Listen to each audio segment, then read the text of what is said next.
ਸਤਿਨਾਮ।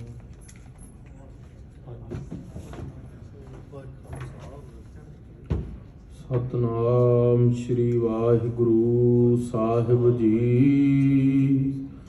ਗੁਰੂ ਨਾਨਕ ਪਦ ਪੰਕਜ ਬੰਦਨ, ਪਦ ਪੰਕਜ ਬੰਦਨ। ਸਿਮਰੋ ਅੰਗਦ ਦੁਖ ਨਿਕੰਦਨ। ਗੁਰੂ ਅਮਰਦਾਸ ਹਿਰਦੈ ਨਿਤ ਧਿਆਵੋ, ਗੁਰ ਹਿਰਦੈ ਨਿਤ ਧਿਆਵੋ। ਸ਼੍ਰੀ ਗੁਰੂ ਰਾਮਦਾਸ ਗੁਣ ਗਾਵੋ। ਗੁਰੂ ਅਰਜੁਨ ਬਿਘਨਨ ਕੇ ਨਾਸ਼ਕ, ਬਿਘਨਨ ਕੇ ਨਾਸ਼ਕ। ਸ਼੍ਰੀ ਹਰਗੋਬਿੰਦ ਸ਼ੁਭ ਸੁਮਤ ਪ੍ਰਕਾਸ਼ਕ। ਸ਼੍ਰੀ ਹਰਿ ਰਾਇ ਨਮੋ ਕਰ ਜੋਰੀ, ਨਮੋ ਕਰ ਜੋਰੀ। ਸ਼੍ਰੀ ਹਰਿ ਕ੍ਰਿਸ਼ਨ ਬਨਾਉ ਬਹੋਰੀ। ਗੁਰ ਤੇਗ ਬਹਾਦੁਰ ਪਰਮ ਕਿਰਪਾਲਾ, ਵਾਹਿਗੁਰੂ ਪਰਮ ਕਿਰਪਾਲਾ। ਸ਼੍ਰੀ ਗੁਰੂ ਗੋਬਿੰਦ ਸਿੰਘ ਬਿਸਾਲਾ, ਤਰੋ ਤਰਾ ਤਰ ਪੁਨ ਪੁਨ ਸੀਸਾ। ਵਾਹਿਗੁਰੂ ਪੁਨ ਪੁਨ ਸੀਸਾ। ਬੰਦੋ ਬਾਰ ਬਾਰ ਜਗਦੀਸ਼ਾ, ਏਕ ਓੰਕਾਰਾ ਸਤਿਗੁਰੂ ਤਿਹ ਪ੍ਰਸਾਦ ਸਚ ਹੋਏ। ਵਾਹਿਗੁਰੂ ਜੀ ਕੀ ਫਤਿਹ,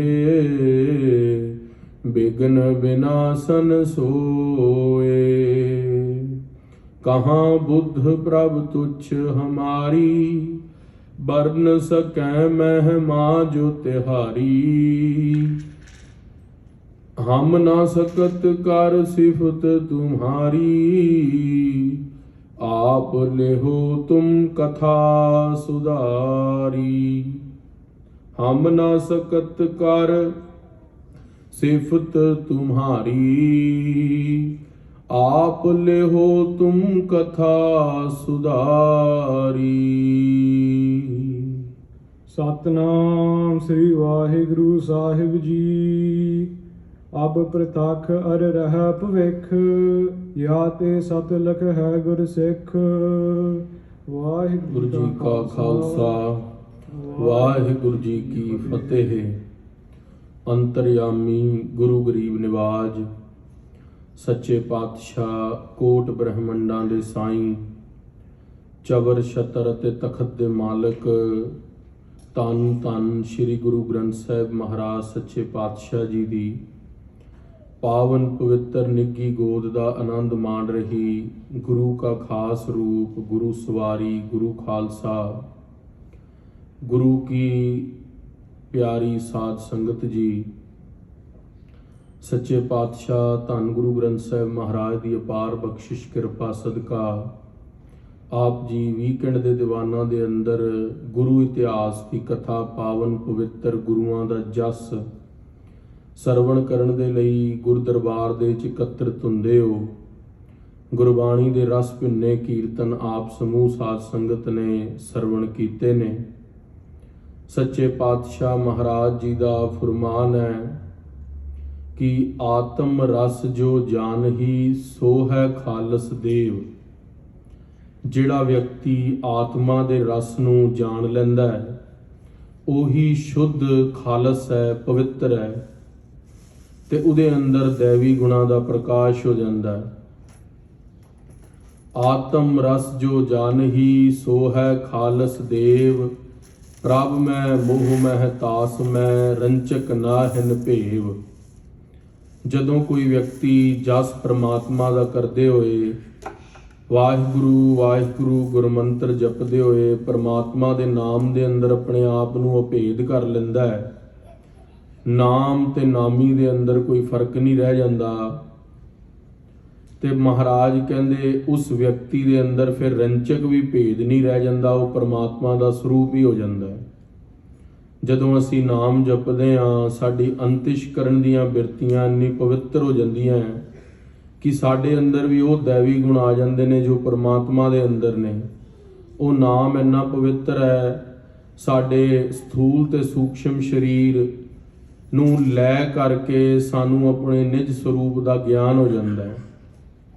ਆਪ ਸਮੂਹ ਸਾਧ ਸੰਗਤ ਨੇ ਕੱਲ ਦੇ ਦੀਵਾਨ ਦੇ ਅੰਦਰ ਸਰਵਣ ਕੀਤਾ ਸੀ। ਗੁਰੂ ਅੰਗਦ ਦੇਵ ਪਾਤਸ਼ਾਹ ਦੇ ਕੋਲ ਇੱਕ ਗੁਰੂ ਕਾ ਪ੍ਰੇਮੀ ਸਿੱਖ ਜਿਸ ਦਾ ਨਾਮ ਹੈ ਭਾਈ ਪਾਰੋ ਜੁਲਕਾ ਜੀ, ਉਹ ਡੱਲੇ ਨਗਰ ਦੇ ਰਹਿਣ ਵਾਲੇ ਸਨ ਤੇ ਮਹਾਰਾਜ ਕੋਲ ਘੋੜੀ ਤੇ ਚੜ੍ਹ ਕੇ ਆਏ।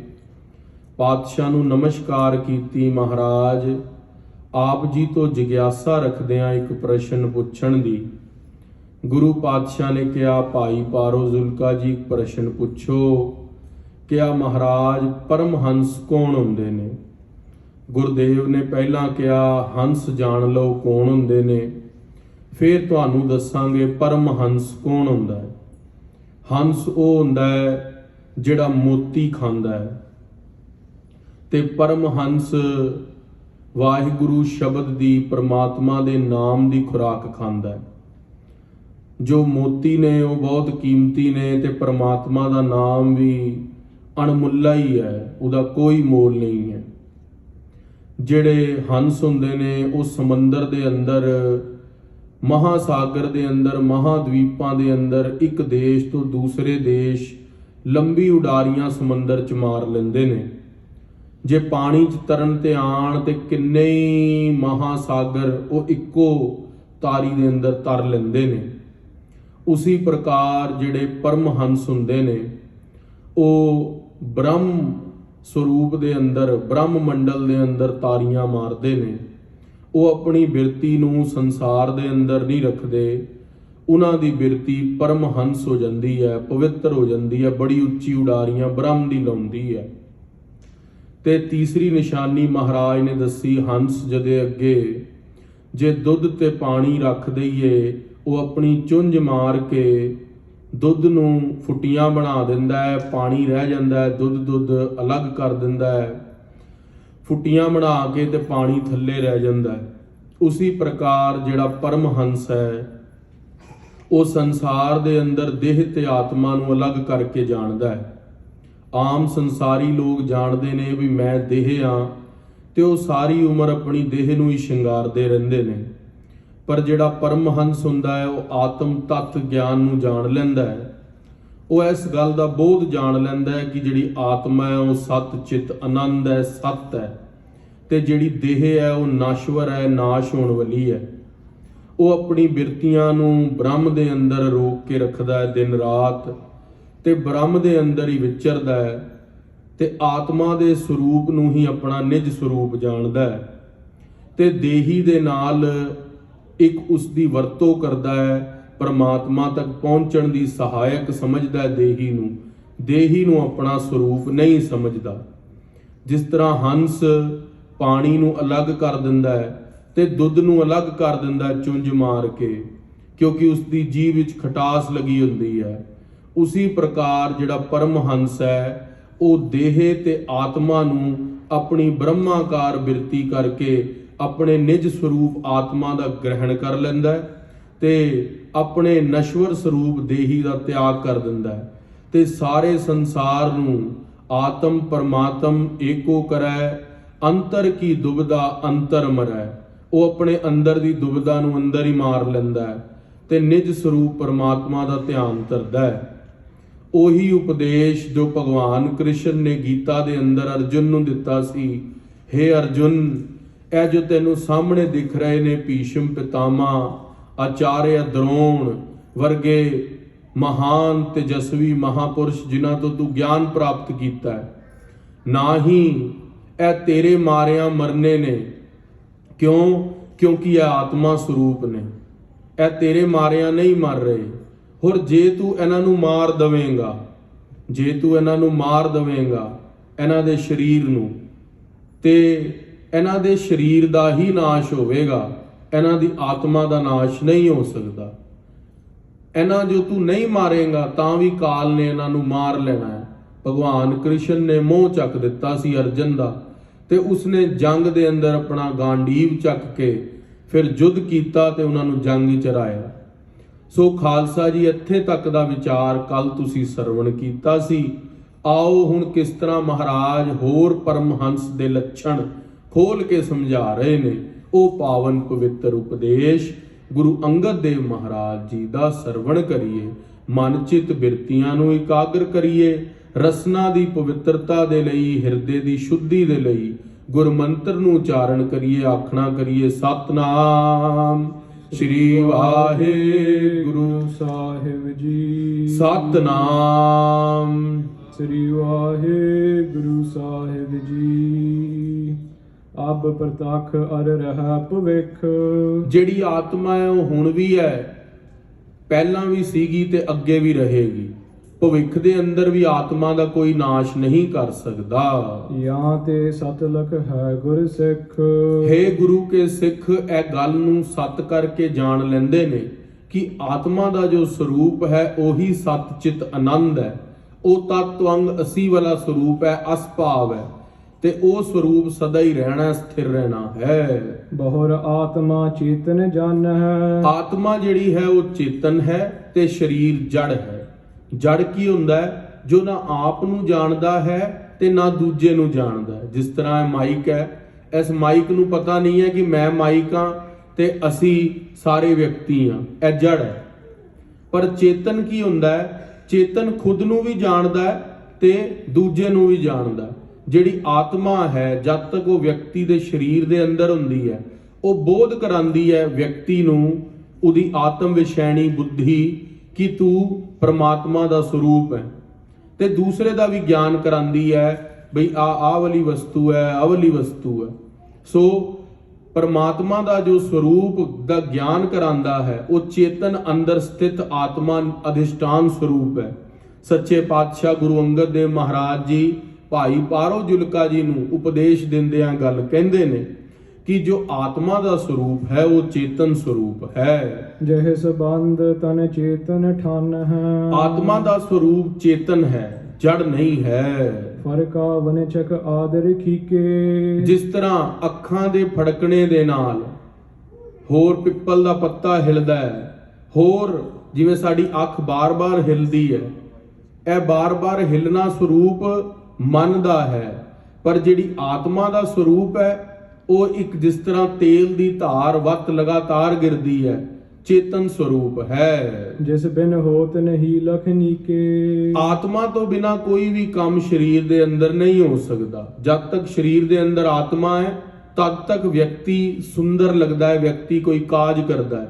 ਜੇ ਵਿਅਕਤੀ ਦੇ ਅੰਦਰੋਂ ਆਤਮਾ ਨਿਕਲ ਜਾਵੇ ਤਦ ਉਸ ਨੂੰ ਪਰਮਾਤਮਾ ਦਾ ਵੀ ਬੋਧ ਨਹੀਂ ਰਹਿ ਪਾਵੇਗਾ, ਕਿਉਂਕਿ ਆਤਮਾ ਦੇ ਨਾਲ ਹੀ ਗਿਆਨ ਦੀ ਪ੍ਰਾਪਤੀ ਹੁੰਦੀ ਹੈ। ਪੁਨ ਆਤਮ ਕੋ ਰੂਪ ਆਨੰਦ। ਆਤਮਾ ਦਾ ਜੋ ਸਰੂਪ ਹੈ ਉਹ ਜਿੱਥੇ ਸਤ ਹੈ, ਸੱਚਾ ਹੈ ਤੇ ਚੇਤਨਤਾ ਵਾਲਾ ਹੈ, ਤੇ ਤੀਸਰਾ ਆਨੰਦ ਸਰੂਪ ਹੈ। ਜਿਸ ਤਰ੍ਹਾਂ ਅਸੀਂ ਬਹੁਤ ਵਾਰੀ ਬੰਦਿਆਂ ਨੂੰ ਕਹਿੰਦੇ ਦੇਖਿਆ ਵੀ ਖੀਰ ਬਹੁਤ ਸਵਾਦ ਹੈ। ਸ਼ਰਾਬੀ ਬੰਦਾ ਕਹਿੰਦਾ ਵੀ ਇਹ ਸ਼ਰਾਬ ਪੀ ਕੇ ਤੇ ਮੈਂ ਮਸਤਾਨਾ ਹੋ ਗਿਆ, ਬੜਾ ਮੈਨੂੰ ਆਨੰਦ ਆਇਆ। ਪਰ ਅਗਰ ਜੋ ਉਹੀ ਸ਼ਰਾਬ ਦੀ ਬੋਤਲ ਅਸੀਂ ਮੁਰਦੇ ਨੂੰ ਪਿਆ ਦਈਏ ਤੇ ਉਹ ਮੁਰਦੇ ਨੂੰ ਆਨੰਦ ਆਵੇਗਾ? ਆਨੰਦ ਜੋ ਹੈ ਉਹ ਸ਼ਰਾਬ ਦੇ ਅੰਦਰ ਨਹੀਂ ਸੀ, ਆਨੰਦ ਅੰਦਰ ਜੋ ਪਰਮਾਤਮਾ ਦੀ ਜੋਤ ਸੀਗੀ, ਚੇਤਨ ਸਰੂਪ ਸੀਗਾ, ਉਹ ਆਨੰਦ ਉਹਦਾ ਹੈ। ਉਸ ਆਨੰਦ ਕਰਕੇ ਸਰੀਰ ਆਨੰਦ ਮਾਣਦਾ ਹੈ, ਸਰੀਰ ਜੜ ਹੈ। ਤੇ ਜਿਹੜੇ ਵਿਅਕਤੀ ਕਹਿੰਦੇ ਨੇ ਪਦਾਰਥਾਂ ਦੇ ਅੰਦਰ ਆਨੰਦ ਹੈ, ਉਹ ਇਸ ਗੱਲ ਦਾ ਬੋਧ ਨਹੀਂ ਰੱਖਦੇ ਕਿ ਜੋ ਆਨੰਦ ਹੈ ਉਹ ਆਤਮਾ ਦਾ ਆਨੰਦ ਹੈ। ਜੇ ਆਤਮਾ ਅੰਦਰੋਂ ਨਿਕਲ ਜਾਵੇ ਤਦ ਉਸ ਸਰੂਪ ਦਾ, ਪਰਮਾਤਮਾ ਦੇ ਸਰੂਪ ਦਾ ਵੀ ਆਨੰਦ ਬੰਦਾ ਨਹੀਂ ਲੈ ਸਕਦਾ। ਪਰਕਤ ਭਲੇ ਸਦਾ ਬਿਨ ਦਵੰਦ। ਸੱਚੇ ਪਾਤਸ਼ਾਹ ਮਹਾਰਾਜ ਕਹਿ ਰਹੇ ਨੇ, ਜਿਸ ਨੂੰ ਸਤ ਚਿਤ ਆਨੰਦ ਦਾ ਬੋਧ ਹੋ ਜਾਂਦਾ ਹੈ, ਫਿਰ ਉਹ ਪਰਖ ਲੈਂਦਾ ਹੈ ਸੱਚਾ ਕੀ ਹੈ ਤੇ ਝੂਠਾ ਕੀ ਹੈ, ਉਸ ਨੂੰ ਪਰਖ ਆ ਜਾਂਦੀ ਹੈ। ਵਿਸ਼ਯਨ ਵਿਖੈ ਆਨੰਦ ਕਲਪੰਤਾ। ਉਹ ਜਾਣ ਲੈਂਦਾ ਹੈ ਵੀ ਵਿਸ਼ੇ ਵਿਕਾਰਾਂ ਦੇ ਅੰਦਰ ਜੋ ਆਨੰਦ ਹੈ ਉਹ ਛਿਨ ਭੰਗਰ ਹੈ, ਉਹ ਖਤਮ ਹੋ ਜਾਵੇਗਾ। ਉਹਦਾ ਜੋ ਆਨੰਦ ਹੈ ਉਹ ਝੂਠਾ ਹੈ, ਪਰ ਜੋ ਆਤਮਾ ਦਾ ਆਨੰਦ ਹੈ ਉਹ ਸਦੀਵੀ ਹੈ। ਇਹੋ ਮਮ ਰੂਪ ਨ ਅਗ ਲਖੰਤਾ। ਇਹ ਮੇਰਾ ਸਰੂਪ ਨਹੀਂ ਹੈ, ਜਿਹੜਾ ਛਿਨ ਭੰਗਰ ਆਨੰਦ ਮੇਰਾ ਸਰੂਪ ਨਹੀਂ ਹੈ। ਮੇਰਾ ਸਰੂਪ ਕੀ ਹੈ? ਸਤ ਚਿਤ ਆਨੰਦ, ਸਦਾ ਹੀ ਆਨੰਦ ਸਰੂਪ ਹੈ ਆਤਮਾ ਦਾ। ਪਰਮਹੰਸ ਸੋ ਕਹੀਐ ਰੂਪ। ਗੁਰੂ ਅੰਗਦ ਦੇਵ ਮਹਾਰਾਜ ਕਹਿੰਦੇ, ਭਾਈ ਪਾਰੋ ਜੁਲਕਾ ਜੀ, ਪਰਮਹੰਸ ਉਹ ਵਿਅਕਤੀ ਹੁੰਦਾ ਜਿਹੜਾ ਸਤ ਚਿਤ ਆਨੰਦ ਸਰੂਪ ਨੂੰ ਜਾਣ ਲੈਂਦਾ ਤੇ ਉਸ ਦੇ ਅੰਦਰ ਹੀ ਆਪਣੀ ਬਿਰਤੀ ਨੂੰ ਡਬੋ ਕੇ ਰੱਖਦਾ ਤੇ ਉਸ ਬਿਰਤੀ ਤੋਂ ਕਦੇ ਵੀ ਆਪਣੇ ਮਨ ਨੂੰ ਬਾਹਰ ਨਹੀਂ ਰੱਖਦਾ। ਸਤ ਚੇਤਨ ਆਨੰਦ ਅਨੂਪ। ਸਤ ਚਿਤ ਆਨੰਦ ਸਰੂਪ ਨੂੰ ਪਰਮਹੰਸ ਜੋ ਹੈ ਉਹ ਜਾਣ ਲੈਂਦਾ ਹੈ। ਤਨ ਤੇ ਨਿਆਰੋ ਜਨ ਹੈ ਐਸੇ। ਦੇਹ ਨੂੰ ਨਸ਼ਵਰ ਜਾਣ ਕੇ ਆਤਮਾ ਦੇ ਸਰੂਪ ਨੂੰ ਸੱਚਾ ਜਾਣਦਾ ਹੈ, ਤੇ ਤਨ ਨੂੰ, ਸਰੀਰ ਨੂੰ ਤੇ ਆਤਮਾ ਨੂੰ ਜਿਹੜਾ ਅਲੱਗ-ਅਲੱਗ ਕਰਕੇ ਜਾਣ ਲਵੇ, ਇਹ ਗੱਲ ਅੱਛੀ ਤਰ੍ਹਾਂ ਸਮਝ ਲਵੇ, ਉਹਨੂੰ ਨਿਧਿਆਸਣ ਹੋ ਜਾਵੇ ਇਸ ਗੱਲ ਦਾ, ਉਹ ਵਿਅਕਤੀ ਜਿਹੜਾ ਹੈ ਉਹ ਪਰਮਹੰਸ ਕਹਿਲਾਂਦਾ ਹੈ। ਮੰਦਿਰ ਵਿਖੇ ਵਸਹਿ ਕੋ ਜੈਸੇ। ਜਿਸ ਤਰ੍ਹਾਂ ਕੋਈ ਵਿਅਕਤੀ ਆਪਣੇ ਘਰ ਦੇ ਅੰਦਰ ਵਸਦਾ ਹੈ, ਤਿਸ ਕੋ ਆਪਣੋ ਰੂਪ ਪਛਾਨੇ ਹੈ। ਹੁਣ ਕੋਈ ਵਿਅਕਤੀ, ਮਹਾਰਾਜ ਉਦਾਹਰਣ ਦੇ ਰਹੇ ਨੇ, ਕਹਿੰਦੇ ਜਦੋਂ ਅਸੀਂ ਕਿਸੇ ਵਿਅਕਤੀ ਨੂੰ ਪੁੱਛੀਏ ਘਰ, ਉਹ ਕਹਿੰਦਾ ਵੀ ਆਹ ਘਰ ਮੇਰਾ ਹੈ, ਪਰ ਉਹ ਜਿਹੜਾ ਘਰ ਹੈ ਉਹ ਤੇ ਇੱਟਾਂ ਦਾ ਹੈ ਨਾ, ਉਹ ਬੰਦੇ ਦਾ ਤਾਂ ਘਰ ਨਹੀਂ ਹੈ। ਉसी ਪ੍ਰਕਾਰ ਮਹਾਰਾਜ ਗੱਲ ਸਮਝਾ ਰਹੇ ਨੇ, ਜਿਹੜਾ ਸਰੀਰ ਹੈ, ਉਹ ਜਿਹੜਾ ਸਰੀਰ ਹੈ ਉਹ ਤੇਰਾ ਨਹੀਂ ਹੈ, ਤੂੰ ਆਤਮਾ ਸਰੂਪ ਹੈ। ਜਿਸ ਤਰ੍ਹਾਂ ਕੋਈ ਵਿਅਕਤੀ ਕਹਿੰਦਾ, ਕੋਈ ਕਹੇ ਵੀ ਮੈਂ ਕਾਰ ਹਾਂ, ਮੈਂ ਘਰ ਹਾਂ, ਉਹ ਕਹਿੰਦਾ ਵੀ ਤੂੰ ਕਾਰ ਥੋੜੀ ਹੈ। ਜਿਹੜੀ ਕਾਰ ਬਣੀ ਹੈ ਉਹ ਮੈਟਲ ਬੋਡੀ ਦੀ ਬਣੀ ਹੈ, ਘਰ ਬਣਿਆ ਇੱਟਾਂ ਦਾ ਬਣਿਆ, ਤੂੰ ਨਹੀਂ ਹੈ। ਪਰ ਉਹ ਉसी ਪ੍ਰਕਾਰ ਹੀ ਜੋ ਆਤਮਾ ਹੈ ਉਹ ਤੇਰਾ ਨਿਜ ਸਰੂਪ ਹੈ, ਇਹ ਸਰੀਰ ਤੇਰਾ ਸਰੂਪ ਨਹੀਂ ਹੈ। ਤਨ ਹੰਤਾ ਨਿਰਨੈ ਕਰ ਹਨ ਹੈ। ਜਿਹੜਾ ਵਿਅਕਤੀ ਆਪਣੀ ਤਨ ਦੀ ਹੰਤਾ ਦਾ ਨਾਸ਼ ਕਰ ਲੈਂਦਾ ਹੈ, ਜਾਣ ਲੈਂਦਾ ਹੈ ਕਿ ਮੈਂ ਸਰੀਰ ਨਹੀਂ ਹਾਂ, ਮੈਂ ਨਿਜ ਸਰੂਪ ਆਤਮਾ ਸਤਚਿਤ ਆਨੰਦ ਹਾਂ, ਉਹ ਪਰਮਹੰਸ ਕਹਿਲਾਂਦਾ ਹੈ। ਸਭ ਮੰਦਰ ਕੇ ਜਨ ਹੈ ਨਿਆਰੋ। ਤੇ ਉਹ ਇਹ ਗੱਲ ਨੂੰ ਜਾਣ ਲੈਂਦਾ ਹੈ ਕਿ ਜਿਹੜਾ ਘਰ ਹੈ ਉਹ ਮੈਂ ਨਹੀਂ ਹਾਂ। ਉसी ਪ੍ਰਕਾਰ ਉਹ ਵਿਅਕਤੀ ਇਹ ਵੀ ਜਾਣ ਲੈਂਦਾ ਹੈ ਕਿ ਮੈਂ ਸਰੀਰ ਨਹੀਂ ਹਾਂ, ਮੈਂ ਆਤਮਾ। ਹੁਣ ਕੋਈ ਇਹ ਥੋੜੀ ਕਹਿੰਦਾ ਕਿ ਮੈਂ ਘਰ ਹਾਂ, ਮੈਂ ਗੱਡੀ ਹਾਂ, ਉਹ ਕਹਿੰਦਾ ਵੀ ਇਹ ਮੇਰੀ ਗੱਡੀ ਹੈ, ਉਹ ਕਹਿੰਦਾ ਵੀ ਇਹ ਮੇਰਾ ਘਰ ਹੈ। ਪਰ ਸੱਚ ਕੀ ਹੈ? ਨਾ ਉਹ ਘਰ ਉਹਦਾ ਹੈ, ਉਹ ਘਰ ਤਾਂ ਇੱਟਾਂ ਦਾ ਹੈ। ਸਰੀਰ ਨਸ਼ਵਰ ਹੈ। ਇਹ ਗੱਲ ਜਿਸ ਵਿਅਕਤੀ ਨੂੰ ਪਤਾ ਲੱਗ ਜਾਵੇ ਵੀ ਆਤਮਾ ਸੱਚ ਹੈ, ਉਹ ਵਿਅਕਤੀ ਨੂੰ ਮਹਾਰਾਜ ਕਹਿੰਦੇ ਸਤਚਿਤ ਆਨੰਦ ਦੇ ਸਰੂਪ ਦਾ, ਦੇਹੀ ਦਾ ਤੇ ਆਤਮਾ ਦਾ ਡਿਫਰੈਂਸ਼ੀਏਟ ਜਿਸ ਕਰਨਾ ਆ ਜਾਵੇ, ਉਹ ਪਰਮਹੰਸ ਹੈ। ਜੀਰਣ ਹੋਏ ਤਿਆਗ ਪਦਾਰੋ। ਤੇ ਬਹੁਤ ਜ਼ਿਆਦਾ ਬੁਢੇਪਾ ਆ ਜਾਵੇ। ਦੂਸਰੇ ਉਦਾਹਰਣ ਤੋਂ ਸਮਝਾਉਂਦੇ ਨੇ ਕਿ ਇੱਕ ਵਿਅਕਤੀ ਸੀਗਾ, ਉਸ ਨੂੰ, ਬੁੱਢੇ ਵਿਅਕਤੀ ਨੂੰ ਅਸੀਂ ਪੁੱਛੀਏ, ਬਾਬਾ ਜੀ ਇਹ ਤੁਹਾਡੀ ਫੋਟੋ ਹੈ, ਬਚਪਨ ਦੇ ਅੰਦਰ ਤੁਸੀਂ ਖੇਡਦੇ ਸੀਗੇ? ਉਹ ਕਹਿੰਦੇ ਹਾਂ ਮੈਂ ਇਹ ਸੀਗਾ। ਉਹ ਕਹਿੰਦੇ ਪਰ ਹੁਣ ਤੇ ਤੁਹਾਡੀ ਉਹ ਸ਼ਕਲ ਦਿਸਦੀ ਨਹੀਂ, ਤੁਸੀਂ ਬਜ਼ੁਰਗ ਹੋ ਗਏ।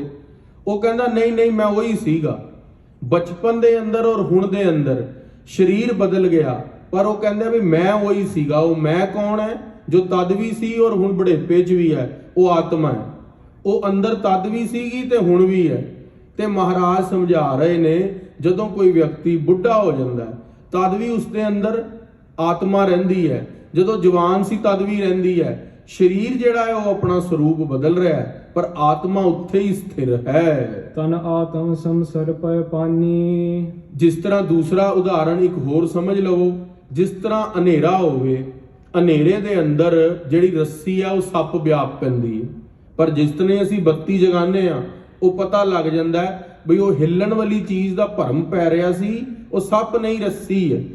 ਉसी ਪ੍ਰਕਾਰ ਜਿਸ ਵਿਅਕਤੀ ਨੂੰ ਗਿਆਨ ਹੋ ਜਾਂਦਾ ਹੈ ਉਹ ਇਹ ਜਾਣ ਲੈਂਦਾ ਹੈ ਕਿ ਜਿਹੜਾ ਇਹ ਸਰੀਰ ਹੈ ਉਹ ਸੱਪ ਦੇ ਨਾਲ ਹੀ ਸਮਝਦਾ ਹੈ ਸਰੀਰ ਨੂੰ। ਪਰ ਉਹ ਜਦੋਂ ਉਹਨੂੰ ਸਰੂਪ ਦਾ ਗਿਆਨ ਹੋ ਜਾਂਦਾ ਹੈ, ਉਹਦੇ ਅੰਦਰ ਗਿਆਨ ਦੀ ਬੱਤੀ ਜਲ ਜਾਂਦੀ ਹੈ, ਉਹਨੂੰ ਪਤਾ ਲੱਗ ਜਾਂਦਾ ਹੈ ਕਿ ਇਹ ਸੱਪ ਨਹੀਂ, ਇਹ ਜਿਸ ਤਰ੍ਹਾਂ ਸਰੀਰ, ਮੈਂ ਤਾਂ ਨਿਜ ਸਰੂਪ ਆਤਮਾ, ਉਹ ਤਾਂ ਨਾਸ਼ਵਾਨ ਹੈ। ਇਸ ਗੱਲ ਦਾ ਬੋਧ ਹੋ ਜਾਣਾ ਹੀ ਗਿਆਨ ਦੀ ਪ੍ਰਾਪਤੀ ਹੈ। ਕਰਹਿ ਜੋ ਨਰ ਹੋਏ ਹੰਸ ਸਮਾਨੀ। ਐਸੀ ਪ੍ਰਕਾਰ ਜਿਸ ਤਰ੍ਹਾਂ ਹੰਸ ਨੇ ਦੁੱਧ ਤੇ ਪਾਣੀ ਨੂੰ ਅੱਡ ਕਰਕੇ ਜਾਣ ਲਿਆ ਸੀ, ਉसी ਪ੍ਰਕਾਰ ਪਰਮਹੰਸ ਨੇ ਦੇਹ ਤੇ ਆਤਮਾ ਨੂੰ ਅੱਡ ਕਰਕੇ ਜਾਣ ਲਿਆ ਹੈ। ਤਿਨ ਕੋ ਪਰਮਹੰਸ ਹੈ ਨਾਮੂ। ਗੁਰੂ ਪਾਤਸ਼ਾਹ ਗੁਰੂ ਅੰਗਦ ਦੇਵ ਜੀ ਮਹਾਰਾਜ ਕਹਿੰਦੇ ਭਾਈ ਪਾਰੋ ਜੁਲਕਾ ਜੀ, ਉਸ ਦਾ ਨਾਮ ਪਰਮਹੰਸ ਹੈ। ਪਾਵਹਿ ਬ੍ਰਹਮ ਗਿਆਨ ਅਬਿਰਾਮੂ। ਤੇ ਉਸ ਵਿਅਕਤੀ ਨੂੰ ਮਨ ਸਾਚਾ ਮੁਖ ਸਾਚਾ ਸੋਏ, ਅਵਰ ਨਾ ਭੇਖੈ ਏਕਸ ਬਿਨ ਕੋਏ। ਉਹਨਾਂ ਦੀ ਬਿਰਤੀ ਜਿਹੜੀ ਹੈ ਉਹ ਬ੍ਰਹਮ ਗਿਆਨੀ ਦੀ ਹੋ ਜਾਂਦੀ ਹੈ। ਤਨ ਤੇ ਨਿਆਰੋ ਜਬ ਮਤ ਧਰੈ। ਤੇ ਉਹਨਾਂ ਦੀ ਜਿਹੜੀ ਬਿਰਤੀ ਹੈ ਉਹ ਤਨ ਤੋਂ ਉੱਪਰ ਹੋ ਜਾਂਦੀ ਹੈ, ਤਨ ਦੀ ਹੰਤਾ ਖਤਮ ਹੋ ਜਾਂਦੀ ਹੈ। ਰਸ ਵਿਸ਼ਯਨ ਹਿਤ ਪਾਪ ਨ ਕਰੈ। ਤੇ ਵਿਸ਼ਿਆਂ ਦੇ ਅੰਦਰ ਉਸ ਨੂੰ ਰਸ ਨਹੀਂ ਆਂਦਾ, ਨਾ ਉਹ ਪਾਪ ਪੁੰਨ ਤੋਂ ਪਰੇ ਹੋ ਜਾਂਦੇ ਨੇ। ਜਿਸ ਤਰ੍ਹਾਂ ਜਦੋਂ ਗੁਰੂ ਪਾਤਸ਼ਾਹ ਮਹਾਰਾਜ ਦਾ ਅਨੰਨ ਪ੍ਰੇਮੀ ਸਿੱਖ ਭਾਈ ਭਗਤੂ ਜੀ ਗੁਰੂ ਰਾਮਦਾਸ ਮਹਾਰਾਜ ਜੀ ਦੇ ਵਰ ਨਾਲ ਹੋਏ ਸੀਗੇ, ਭਾਈ ਆਦਮ ਤੇ ਬੀਬੀ ਭਿੱਖਾਂ ਦੇ ਘਰ। ਉਹ ਬੜੀ ਕਮਾਈ ਵਾਲੇ ਸਿੱਖ ਸੀਗੇ, ਬਹੁਤ ਭਜਨ ਬੰਦਗੀ ਕਰਦੇ ਸੀ। ਅਖੀਰਲੇ ਵੇਲੇ ਉਹਨਾਂ ਨੂੰ ਲੂਜ਼ ਮੋਸ਼ਨ ਲੱਗ ਗਏ, ਦਸਤ ਲੱਗ ਗਏ। ਜਦੋਂ ਦਸਤ ਲੱਗ ਗਏ ਤੇ ਗੁਰੂ ਕੇ ਸਿੱਖਾਂ ਨੇ ਪੁੱਛਿਆ, ਬਾਬਾ ਬੁੱਢਾ ਜੀ ਮਿਲਣ ਆਏ, ਅੰਤਲੇ ਵੇਲੇ ਗੁਰੂ ਹਰਗੋਬਿੰਦ ਸਾਹਿਬ ਮਹਾਰਾਜ ਆਏ, ਕਿਹਾ ਮਹਾਰਾਜ ਇਹਨਾਂ ਨੇ ਇੰਨੀ ਭਜਨ ਬੰਦਗੀ ਕੀਤੀ, ਇੰਨਾ ਪਾਠ ਕੀਤਾ, ਅੰਤਲੇ ਵੇਲੇ ਇੰਨਾ ਦੁੱਖ ਕਿਉਂ ਸਰੀਰ ਤੇ? ਅੰਤਲੇ ਵੇਲੇ ਇੰਨਾ ਦੁੱਖ ਕਿਉਂ ਭੋਗਿਆ ਸਰੀਰ ਤੇ? ਇੰਨੀ ਭਜਨ ਬੰਦਗੀ, ਇੰਨਾ ਪਾਠ ਕੀਤਾ ਭਾਈ ਭਗਤੂ ਜੀ ਨੇ, ਤੇ ਅੰਤਲੇ ਵੇਲੇ ਅਤੀਸਰ ਦਾ ਰੋਗ ਲੱਗ ਗਿਆ। ਅਤੀਸਰ ਕਹਿੰਦੇ ਨੇ ਦਸਤ ਲੱਗ ਜਾਣਾ। ਤੇ ਉੱਥੇ ਪਾਤਸ਼ਾਹ ਮਹਾਰਾਜ ਨੇ ਜਵਾਬ ਦਿੱਤਾ। ਮਹਾਰਾਜ ਕਹਿੰਦੇ ਆ ਗੱਲ ਭਾਈ ਭਗਤੂ ਨੂੰ ਪੁੱਛੋ। ਭਾਈ ਭਗਤੂ ਨੂੰ ਸਾਰੀ ਸੰਗਤ ਨੇ ਪੁੱਛਿਆ, ਭਾਈ ਭਗਤੂ ਜੀ ਕੀ ਕਾਰਨ ਹੈ? ਆਪ ਜੀ ਨੇ ਸਾਰੀ ਉਮਰ ਭਜਨ ਬੰਦਗੀ ਕੀਤੀ, ਅੰਤਲੇ ਵੇਲੇ ਇੰਨਾ ਦੁੱਖ ਭੋਗ ਕੇ ਸੰਸਾਰ ਤੋਂ ਜਾ ਰਹੇ ਹੋ। ਭਾਈ ਭਗਤੂ ਜੀ ਕਹਿੰਦੇ ਅਸੀਂ ਆਪਣੇ ਪਾਪ ਤੇ ਪੁੰਨ ਸੰਸਾਰ 'ਚ ਖਤਮ ਕਰ ਰਹੇ ਹਾਂ। ਉਹ ਕਿਸ ਤਰ੍ਹਾਂ? ਕਿ ਆ ਜਿਹੜੇ ਸਾਡੇ ਚੰਗੇ ਕਰਮ ਸੀਗੇ ਉਹ ਸਾਨੂੰ ਮੱਥਾ ਟੇਕਣ ਵਾਲਿਆਂ ਨੇ ਲੈ ਲਏ। ਸਾਨੂੰ ਮੱਥਾ ਟੇਕਦੇ ਰਹੇ, ਤੁਸੀਂ ਬੜੇ ਬ੍ਰਹਮ ਗਿਆਨੀ ਹੋ, ਸੰਤ ਹੋ, ਮਹਾਨ ਜਨ ਹੋ। ਉਹ ਸਾਡੇ ਪੁੰਨ ਕਰਮ ਲੈ ਗਏ। ਸਾਡੇ ਜਿਹੜੇ ਨਿੰਦਕ ਸੀਗੇ ਉਹਨਾਂ ਨੇ ਪਾਪ ਸਾਡੇ ਲੈ ਲਏ। ਜਿੰਨੇ ਕੋਈ ਗਲਤੀ ਨਾਲ ਕੋਈ ਕਰਮ ਹੋ ਜਾਂਦਾ ਗਲਤ, ਉਹ ਸਾਰੇ ਪਾਪ ਉਹਨਾਂ ਨੇ ਨਿੰਦਕਾਂ ਨੇ ਲੈ ਲਏ। ਤੇ ਕਿਹਾ ਬਾਬਾ ਜੀ ਆਪ ਜੀ ਨੂੰ ਅਤੀਸਰ ਦਾ ਰੋਗ ਕਿਉਂ ਲੱਗਿਆ? ਕਿਹਾ ਜਿਹੜੇ ਅਸੀਂ ਗੁਰਸਿੱਖਾਂ ਦੇ ਘਰ ਪ੍ਰਸ਼ਾਦੇ ਛਕੇ, ਤੁਹਾਡੀ ਅਰਦਾਸਾਂ ਪੂਰੀਆਂ ਕੀਤੀਆਂ, ਉਹ ਸਾਰੇ ਪ੍ਰਸ਼ਾਦੇ ਛਕੇ ਵੀ ਅਸੀਂ ਇੱਥੇ ਹੀ ਕੱਢ ਦਿੱਤੇ, ਤਾਂ ਕਿ ਸਾਡਾ ਪਾਪ ਤੇ ਪੁੰਨ ਸੰਸਾਰ ਤੋਂ ਖਤਮ ਹੋ ਗਿਆ। ਹੁਣ ਸਾਡਾ ਕਿਸੇ ਨਾਲ ਕੁਝ ਲੈਣਾ ਦੇਣਾ ਨਹੀਂ ਹੈ। ਜੇ ਪਾਪ ਜ਼ਿਆਦਾ ਹੋ ਜਾਣ ਤੇ ਨਰਕ ਮਿਲਦੇ ਨੇ, ਜੇ ਪੁੰਨ ਜ਼ਿਆਦਾ ਹੋ ਜਾਣ ਤਾਂ ਸਵਰਗ ਮਿਲਦਾ ਹੈ। ਤੇ ਅਸੀਂ ਹੁਣ ਪਾਪ ਤੇ ਪੁੰਨ ਤੋਂ ਪਰੇ ਸੱਚਖੰਡ ਗੁਰੂ ਨਾਨਕ ਸਾਹਿਬ ਮਹਾਰਾਜ ਦੇ ਚਰਨਾਂ 'ਚ ਨਿਵਾਸ ਕਰਨਾ। ਸੋ ਉੱਥੇ ਭਾਈ ਭਗਤੂ ਜੀ ਨੇ ਆਪਣੀ ਖੇਡ ਆਪ ਹੀ ਸਾਰੀ ਖੋਲ ਕੇ ਦੱਸ ਦਿੱਤੀ। ਸੋ ਮਹਾਰਾਜ ਕਹਿੰਦੇ ਨੇ ਜਿਨ੍ਹਾਂ ਦੀ ਜਿਹੜੀ ਬਿਰਤੀ ਹੈ ਉਹ ਬ੍ਰਹਮ ਦੇ ਅੰਦਰ ਟਿਕ ਜਾਂਦੀ ਹੈ, ਤੇ ਉਹਨਾਂ ਨੂੰ ਮਹਾਰਾਜ ਕਹਿੰਦੇ ਪਰਮਹੰਸ ਕਿਹਾ ਜਾਂਦਾ ਹੈ। ਜਲ ਤੇ ਕਮਲ ਰਹਿਲ ਨਿਰਲੇਪੂ। ਜਿਸ ਤਰ੍ਹਾਂ ਸੰਸਾਰ ਦੇ ਅੰਦਰ ਤੁਸੀਂ ਕਈ ਤਲਾਬ ਦੇ ਅੰਦਰ ਦੇਖ ਲੈਣਾ, ਜਿਵੇਂ ਜਿਵੇਂ ਚਿੱਕੜ ਵੱਧਦਾ ਹੈ ਨਾ, ਕਮਲ ਦਾ ਫੁੱਲ ਉੱਤੇ ਨੂੰ ਹੋਈ ਜਾਂਦਾ ਹੈ। ਕਮਲ ਦਾ ਫੁੱਲ ਆਪਣੇ ਆਪ ਨੂੰ ਜਲ ਤੋਂ ਨਿਰਲੇਪ ਰੱਖ ਲੈਂਦਾ ਹੈ। ਜੈਸੇ ਜਲ ਤੇ ਕਲਮ ਨਿਰਾਲਮ ਮੁਰਗਾਈ ਨੈ ਸਾਣੇ, ਸਿੱਧ ਗੋਸ਼ਟ ਦੇ ਅੰਦਰ ਮਹਾਰਾਜ ਨੇ ਲਿਖਿਆ। ਤੇ ਮਹਾਰਾਜ ਕਹਿੰਦੇ ਵੀ ਜਿਸ ਤਰ੍ਹਾਂ ਕਮਲ ਦਾ ਫੁੱਲ ਕਿੱਚੜ ਤੋਂ ਜਿੰਨਾ ਕਿੱਚੜ ਵੱਧਦਾ ਉੱਤੇ ਨੂੰ ਹੋਈ ਜਾਂਦਾ ਹੈ, ਜਿਸ ਤਰ੍ਹਾਂ ਹੀ ਵਿਸ਼ੇ ਵਿਕਾਰਾਂ ਦੀ ਅਗਨ ਵੱਧਦੀ ਹੈ। ਜਿਹੜਾ ਬ੍ਰਹਮ ਗਿਆਨੀ ਹੈ, ਪਰਮਹੰਸ ਹੈ, ਉਹ ਵੀ ਸੰਸਾਰ ਤੋਂ ਹੋਰ ਜ਼ਿਆਦਾ ਉੱਤੇ ਨਿਰਲੇਪ ਹੋਣ ਲੱਗ ਜਾਂਦਾ। ਮਾਈ ਭਾਗੋ ਜੀ ਨੂੰ ਪਰਮਹੰਸ ਦੀ ਪਦਵੀ ਮਿਲੀ। ਜਦੋਂ ਉਹਨਾਂ ਨੂੰ ਪਰਮਹੰਸ ਦੀ ਪਦਵੀ ਮਿਲੀ, ਕਲਗੀਧਰ ਪਾਤਸ਼ਾਹ ਦੇ ਕੋਲ ਦਿਗੰਬਰ ਰਹਿਣ ਲੱਗ ਪਏ, ਨਿਰਵਸਤਰ ਰਹਿਣ ਲੱਗ ਪਏ। ਕਲਗੀਧਰ ਪਾਤਸ਼ਾਹ ਮਹਾਰਾਜ ਨੇ ਹੁਕਮ ਲਾ ਕੇ ਉਹਨਾਂ ਨੂੰ ਕਿਹਾ ਜਗਤ ਦੀ ਮਰਿਆਦਾ ਵੀ ਨਿਭਾਣੀ ਪਵੇਗੀ। ਸੋ ਪਾਤਸ਼ਾਹ ਮਹਾਰਾਜ ਜੀ ਨੇ ਜਗਤ ਦੀ ਮਰਿਆਦਾ ਨੂੰ ਵੀ ਪਹਿਲ ਦਿੱਤੀ ਹੈ ਤੇ ਗੁਰੂ ਕੇ ਸਿੱਖਾਂ ਦੀ ਪਦਵੀਆਂ ਨੂੰ ਵੀ ਭਾਗ ਲਾਏ ਨੇ। ਗੁਰੂ ਪਾਤਸ਼ਾਹ ਮਹਾਰਾਜ ਸੱਚੇ ਪਾਤਸ਼ਾਹ ਜੀ ਗੁਰੂ ਅੰਗਦ ਦੇਵ ਜੀ ਕਹਿ ਰਹੇ ਨੇ, ਜਿਹੜੀ ਇਹ ਅਵਸਥਾ ਹੈ ਪਰਮਹੰਸ ਦੀ, ਉਹ ਐਸੀ ਪ੍ਰਕਾਰ ਹੈ ਜਿਸ ਤਰ੍ਹਾਂ ਕਮਲ ਦਾ ਫੁੱਲ ਕਿੱਚੜ ਤੋਂ ਨਿਰਲੇਪ ਰਹਿੰਦਾ ਹੈ। ਜਿਹੜੇ ਪਰਮਹੰਸ ਨੇ, ਬ੍ਰਹਮ ਗਿਆਨੀ ਨੇ, ਉਹ ਵੀ ਸੰਸਾਰ ਦੇ ਵਿਸ਼ੇ ਵਿਕਾਰਾਂ ਤੋਂ ਨਿਰਲੇਪ ਰਹਿੰਦੇ ਨੇ। ਲਿਪੇ ਨਕੇ ਮੋਹਿ ਬ੍ਰਿੰਦ ਵਿਖੇਪੂ, ਉਹ ਲਿਪਾਏਮਾਨ ਨਹੀਂ ਹੁੰਦੇ ਸੰਸਾਰ ਦੇ ਵਿਸ਼ੇ ਵਿਕਾਰਾਂ ਵਿੱਚ। ਸੂਰਜ ਕੀ ਦਿਸ਼ ਹੈ ਤਿਨ ਧਿਆਨ, ਜਿਸ ਤਰ੍ਹਾਂ ਕਮਲ ਦੇ ਫੁੱਲ ਦਾ ਧਿਆਨ ਸੂਰਜ ਦੀ ਦਿਸ਼ਾ ਵੱਲ ਹੁੰਦਾ ਹੈ, ਚਿੱਕੜ ਦੇ ਵੱਲ ਗਲਤਾਨ ਨਹੀਂ ਹੁੰਦਾ। ਜਿਹੜੀ ਬ੍ਰਹਮ ਗਿਆਨੀ ਦੀ ਬਿਰਤੀ ਹੈ ਉਹ ਬ੍ਰਹਮਕਾਰ ਦੇ ਅੰਦਰ ਟਿਕੀ ਰਹਿੰਦੀ ਹੈ, ਉਹ ਸੰਸਾਰ ਦੇ ਵਿਸ਼ੇ ਵਿਕਾਰਾਂ ਵਿੱਚ ਨਹੀਂ ਡੁੱਬਦੀ। ਛੁਵੈ ਨ ਜਲ ਰੰਚਕ ਪਰ ਆਨ, ਕਮਲ ਦੀ ਪੱਤੀਆਂ ਨੂੰ ਜਲ ਛੂ ਨਹੀਂ ਸਕਦਾ, ਬ੍ਰਹਮ ਗਿਆਨੀ ਦੀ ਬਿਰਤੀ ਨੂੰ ਸੰਸਾਰ ਛੂ ਨਹੀਂ ਸਕਦਾ। ਪਰਮਹੰਸ ਤਿਮ ਜਗ ਮਹਿ ਰਹਿ, ਐਸੀ ਪ੍ਰਕਾਰ ਜਗਤ ਤੇ ਪਰਮਹੰਸ ਵੀ ਵਿਚਰਦੇ ਨੇ। ਆਤਮ ਧਿਆਨ ਸਦਾ ਉਰ ਲਹੈ, ਉਹ ਹਿਰਦੇ ਦੇ ਅੰਦਰ ਵਾਹਿਗੁਰੂ ਵਾਹਿਗੁਰੂ ਵਾਹਿਗੁਰੂ ਸ਼ਬਦ ਨੂੰ ਕਦੇ ਵੀ ਵਿਸਾਰਦੇ ਨਹੀਂ। ਤਨ ਕੇ ਸੁਖ ਦੁਖ ਜਬ ਪਰ ਜਾਏ, ਆਤਮ ਧਿਆਨ ਦੇ ਅੰਦਰ ਬਿਰਤੀ ਨੂੰ ਰੱਖਦੇ ਨੇ। ਪਿਛਲੀ ਪੰਕਤੀ ਦੁਬਾਰਾ ਪੜੋ ਜੀ। ਆਤਮ ਧਿਆਨ ਸਦਾ, ਆਤਮ ਧਿਆਨ ਸਦਾ ਉਰ ਲਹੈ, ਉਹ ਹਿਰਦੇ ਦੇ ਅੰਦਰ ਆਤਮਾ ਦੇ ਧਿਆਨ ਨੂੰ ਹੀ ਆਪਣਾ ਸਰੂਪ ਸਮਝਦੇ ਨੇ, ਸਰੀਰ ਨੂੰ ਨਸ਼ਵਰ ਜਾਣਦੇ ਨੇ। ਤਨ ਕੇ ਸੁਖ ਦੁਖ ਜਬ ਪਰ ਜਾਏ, ਸਰੀਰ ਦੇ ਉੱਤੇ ਸੁੱਖ ਆ ਜਾਵੇ ਤੇ ਸੁਖੀ ਨਹੀਂ ਹੋ ਜਾਂਦੇ, ਸਰੀਰ ਦੇ ਉੱਤੇ ਦੁੱਖ ਆ ਜਾਵੇ ਦੁਖੀ ਨਹੀਂ ਹੁੰਦੇ। ਉਸ ਸਰੀਰ ਦੇ ਤਨ ਸੁੱਖ ਤੇ ਦੁੱਖ ਨੂੰ ਇਸ ਪ੍ਰਕਾਰ ਜਾਣਦੇ ਨੇ ਜਿਸ ਤਰ੍ਹਾਂ ਬੰਦਾ ਸੁਪਨੇ ਦੇ ਅੰਦਰ ਕੋਈ ਵਸਤੂ ਨੂੰ ਪ੍ਰਾਪਤ ਕਰ ਦਿੰਦਾ ਹੈ ਤੇ ਉੱਠ ਕੇ ਉਸ ਨੂੰ ਕੋਈ ਉਸ ਗੱਲ ਦੀ ਖੁਸ਼ੀ ਨਹੀਂ ਹੁੰਦੀ ਕਿਉਂਕਿ ਉਹ ਸੁਪਨੇ ਦੇ ਨਿਆਈ ਸੀਗਾ। ਕੋਈ ਚੀਜ਼ ਸੁਪਨੇ 'ਚ ਖੋ ਜਾਂਦੀ ਹੈ, ਉਸ ਨੂੰ ਉਸ ਗੱਲ ਦਾ ਖੋਣ ਦਾ ਜਰਾ ਵੀ ਦੁੱਖ ਨਹੀਂ ਹੁੰਦਾ ਕਿਉਂਕਿ ਉਹ ਸੁਪਨਾ ਸੀ। ਜਿਹੜਾ ਪਰਮਹੰਸ ਹੈ ਉਸ ਦੀ ਬਿਰਤੀ ਵੀ ਐਸੀ ਹੋ ਜਾਂਦੀ ਹੈ, ਸੰਸਾਰ ਦੇ ਸੁੱਖ ਤੇ ਦੁੱਖ ਸੁਪਨੇ ਦੀ ਨਿਆਈ ਲੱਗਣ ਲੱਗ ਜਾਂਦੇ ਨੇ। ਸੁਪਨੇ ਦੇ ਅੰਦਰ ਗਵਾਈ ਚੀਜ਼ ਤੇ ਪਾਈ ਚੀਜ਼ ਦਾ ਕੋਈ ਸੁੱਖ ਦੁੱਖ ਦਾ ਮੋਲ ਨਹੀਂ। ਉਸੀ ਪ੍ਰਕਾਰ ਜਿਹੜਾ ਪਰਮਹੰਸ ਹੈ ਉਸ ਨੂੰ ਵੀ ਸੰਸਾਰ ਦੇ ਅੰਦਰ ਪਾਈ ਹੋਈ ਚੀਜ਼ ਦਾ ਕੋਈ ਸੁੱਖ ਨਹੀਂ, ਗਈ ਚੀਜ਼ ਦਾ ਦੁੱਖ ਨਹੀਂ। ਤਿਨ ਤੇ ਹਰਕ ਨ ਸੋਗ ਕਦਾਏ, ਉਹਨਾਂ ਨੂੰ ਨਾ ਕੋਈ ਹਰਕ ਹੁੰਦਾ ਹੈ ਨਾ ਸੋਗ ਹੁੰਦਾ ਹੈ। ਵਰਤੈ ਗਿਆਨੀ ਸਮ ਅਗਿਆਨੀ, ਉਹ ਗਿਆਨ ਦੇ ਅੰਦਰ ਵਰਤਦੇ ਨੇ ਪਰ ਸੰਸਾਰ ਦੇ ਲੋਕ ਜਾਣਦੇ ਨੇ ਵੀ ਇਹ ਤੇ ਸਾਡੀ ਤਰ੍ਹਾਂ ਹੀ ਹੈ, ਇਹ ਵੀ ਸੰਸਾਰ ਵਿੱਚ ਹੀ ਰਹਿੰਦਾ, ਪ੍ਰਸ਼ਾਦਾ ਛਕਦਾ ਹੈ, ਸਾਡੇ ਨਾਲ ਬਾਜ਼ਾਰ 'ਚ ਤੁਰਿਆ ਫਿਰਦਾ ਹੈ, ਇਹਦੇ ਅੰਦਰ ਤੇ ਸਾਡੇ ਅੰਦਰ ਕੀ ਫਰਕ ਹੈ। ਉਹ ਹੁੰਦੇ ਤੇ ਪਰਮਾਤਮਾ ਦੇ ਨੇੜੇ ਨੇ ਪਰ ਆਪਣਾ ਭੇਤ ਨਹੀਂ ਦਿੰਦੇ। ਉਹ ਅੰਦਰੋਂ ਬਿਰਤੀ ਜੋੜ ਕੇ ਰੱਖਦੇ ਨੇ ਪਰ ਸੰਸਾਰ ਦੇ ਲੋਕਾਂ ਨੂੰ ਲੱਗਦਾ ਹੈ ਬਈ ਇਹ ਆਮ ਸਾਡੇ ਵਰਗੇ ਹੀ ਲੋਕ ਨੇ। ਜਾਣ ਹੈ ਜਗ ਕੋ ਸੁਪਨ ਸਮਾਨੀ, ਉਹ ਇੱਕ ਗੱਲ ਦੀ ਸਾਡੇ ਨਾਲੋਂ ਬਹੁਤ ਜ਼ਿਆਦਾ ਵਿਸ਼ੇਸ਼ਤਾ ਰੱਖਦੇ ਨੇ। ਅਸੀਂ ਸੰਸਾਰ ਨੂੰ ਸੱਚਾ ਸਮਝਦੇ ਹਾਂ, ਉਹ ਸੰਸਾਰ ਨੂੰ ਸੁਪਨਾ ਸਮਝਦੇ ਨੇ ਬਈ ਇਹ ਨਾਸ਼ ਹੋ ਜਾਣ ਵਾਲਾ ਹੈ। ਜੇ ਅਸੀਂ ਜਾਣ ਲਈਏ ਬਈ ਸੰਸਾਰ ਨਾਸ਼ ਹੋਣ ਵਾਲਾ ਹੈ, ਕੀ ਅਸੀਂ ਆਪਣੀ ਸੰਸਾਰ ਦੇ ਪਦਾਰਥਾਂ ਤੇ ਪਕੜ ਬਣਾ ਪਾਵਾਂਗੇ? ਜੇ ਮੰਨ ਲਓ ਸਾਨੂੰ ਲੱਗਣ ਲੱਗ ਜਾਵੇ ਵੀ ਸੰਸਾਰ ਸੁਪਨਾ ਹੈ, ਅੱਜ ਘਰ ਦੇ ਅੰਦਰ ਕੋਈ ਸਬਜ਼ੀ ਬਣੀ ਹੋਵੇ, ਉਹ ਸਬਜ਼ੀ ਪਤਾ ਹੈ ਵੀ ਇਹ ਤਾਂ ਸੁਪਨਾ ਹੈ, ਵੀ ਸੁਪਨੇ ਦੇ ਅੰਦਰ ਖਾ ਰਹੇ ਹਾਂ, ਮਿਰਚ ਤੇਜ਼ ਲੱਗਣੀ ਨਹੀਂ ਚਾਹੀਦੀ, ਸੁਪਨੇ 'ਚ ਮਿਰਚ ਤੇਜ਼ ਕਾਹਦੀ ਮਿਰਚ ਹੋਈ। ਜੇ ਉਸ ਸਬਜ਼ੀ ਨੂੰ ਬਹੁਤ ਸਵਾਦ ਬਣੀ ਹੈ ਤੇ ਉਹਦਾ ਆਨੰਦ ਵੀ ਨਹੀਂ ਆਉਣਾ ਚਾਹੀਦਾ। ਉਹ ਆਨੰਦ ਜੀਭ ਦਾ ਰਸ ਸਰੀਰ ਭੋਗ ਰਿਹਾ, ਉਹ ਨਸ਼ਵਰ ਹੈ, ਉਸ ਵਿਅਕਤੀ ਨੂੰ ਪਤਾ ਲੱਗ ਜਾਂਦਾ। ਸੋ ਉਹ ਜਿਹੜੀ ਬਿਰਤੀ ਕਰ ਲੈਣੀ ਆਪਣੀ ਗੁਰੂ ਦੀ ਕਿਰਪਾ ਦੇ ਨਾਲ, ਉਸ ਬਿਰਤੀ ਨੂੰ ਮਹਾਰਾਜ ਕਹਿੰਦੇ ਨੇ ਬ੍ਰਹਮਕਾਰ ਬਿਰਤੀ। ਉਹ ਆਨੰਦ ਸਰੂਪ ਹੈ, ਉਹ ਸਤ ਚਿਤ ਆਨੰਦ ਹੈ। ਬੰਧਨ ਹੋਤ ਨਹੀਂ ਪੁਨ ਤਾਹੂ, ਤੇ ਉਹ ਜਿਹੜੇ ਵਿਅਕਤੀ ਨੇ ਉਹ ਸੰਸਾਰ ਨੂੰ ਸੁਪਨੇ ਦੇ ਸਮਾਨ ਰੱਖ ਲੈਂਦੇ ਨੇ ਤੇ ਉਹ ਮੱਥਾ ਟੇਕਣ ਜਾਂ ਨਾ ਟੇਕਣ, ਉਹਨਾਂ ਦਾ ਮੱਥਾ ਸਦਾ ਹੀ ਪਰਮੇਸ਼ਵਰ ਦੇ ਦਰ ਤੇ ਟਿਕਿਆ।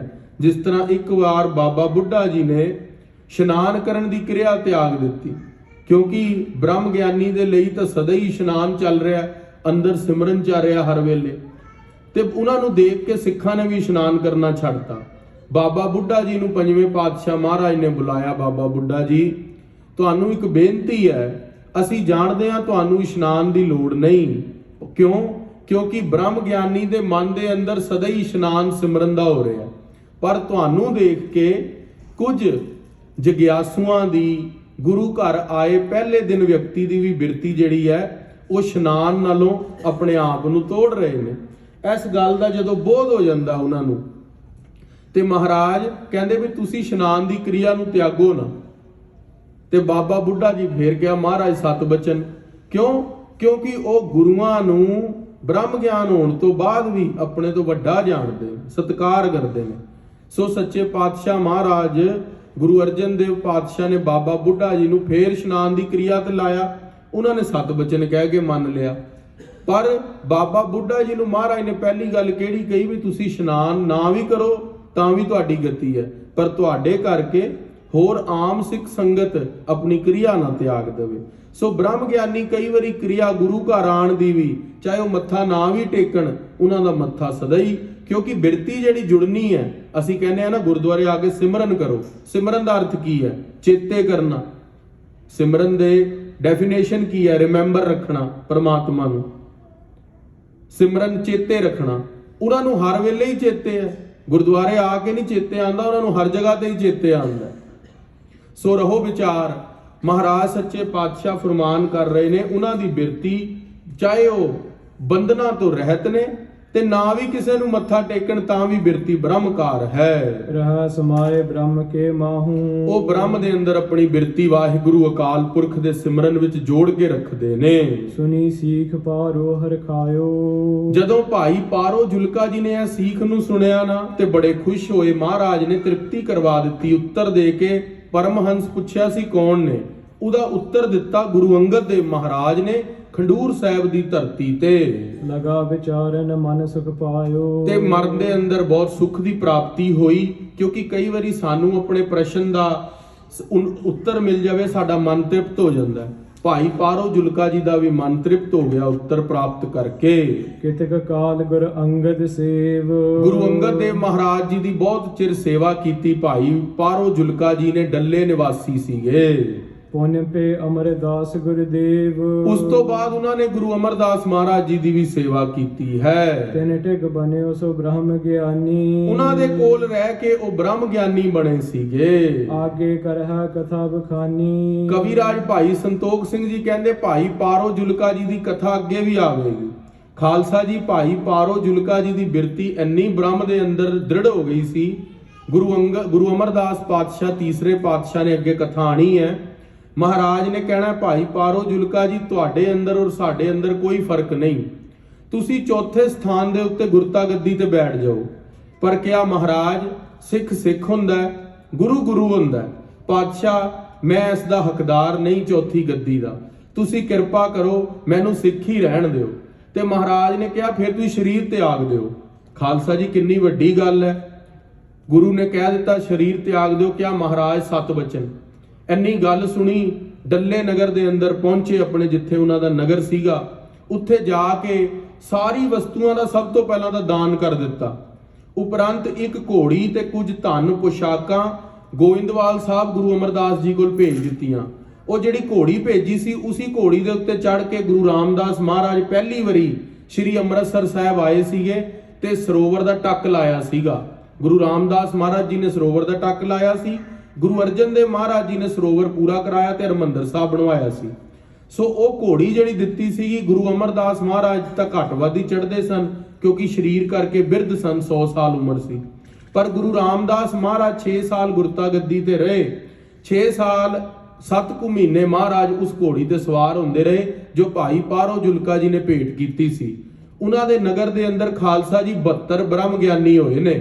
ਡੱਲੇ ਨਗਰ ਦੇ ਅੰਦਰ ਭਾਈ ਗੁਰਦਾਸ ਜੀ ਨੇ ਆਪਣੀ ਵਾਰ ਦੇ ਅੰਦਰ ਲਿਖਿਆ ਹੈ, ਡੱਲੇ ਨਗਰ ਦੇ ਅੰਦਰ ਭਾਰੀ ਸਿੱਖ ਸੰਗਤ ਵਸਦੀ ਹੈ, 72 ਬ੍ਰਹਮ ਗਿਆਨੀ।